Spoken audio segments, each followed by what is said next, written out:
మామ గొల్ల Khurram vlog channel కొత్త వాళ్ళు వస్తున్నట్టయితే లైక్ అని చేసి సబ్స్క్రైబ్ అయితే చేసుకోండి. అండ్ నా వీడియోస్ ఎంతవరకు వెళ్తున్నాయో మీరైతే కామెంట్ అయితే చేయండి మామ. మీ ఊరి పేరు మీ పేరు మొత్తం కామెంట్ అయితే చేయండి మామ. ఎందుకంటే మీరు ఎంతమంది వస్తున్నారు కానీ లైక్ చేసి కామెంట్ అయితే పెడతారు. ప్లీజ్ మీరు కామెంట్ పెడితే మాత్రం రిప్లై అయితే ఇస్తూనే ఉంటాం మామ.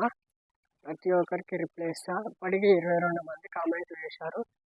ఇలానే కంటిన్యూస్గా కామెంట్, లైక్, షేర్, సబ్స్క్రైబ్ అయితే చేసుకోండి. బెల్ ఆన్లో పెట్టుకుంటే నా చేసిన వీడియోస్ మొత్తం మీకు నోటిఫికేషన్ ద్వారా వస్తుంది అనమాట. నా వీడియో నచ్చినట్టయితే లైక్ అని చేసి సబ్స్క్రైబ్ చేసుకోండి. చూడండి మా గొర్రెలా వస్తున్నాయో. మెయిన్ నాకు వీడియో ఎడిట్ చేయడానికే రావట్లేదు మా, అందుకనే మామ అని అంటున్నాను. అది కొద్దిగా అడ్జస్ట్ చేసుకోండి జర. 1K అయిన తర్వాత నేను ఎడిటింగ్ చేసుకుంటూ సాంగ్స్ ఉంటే కొద్దిగా అయిపోతూ చేస్తాను మామ. ప్లీజ్ ఈ వీడియో మీకు నచ్చితే సపోర్ట్ అయితే చేయండి.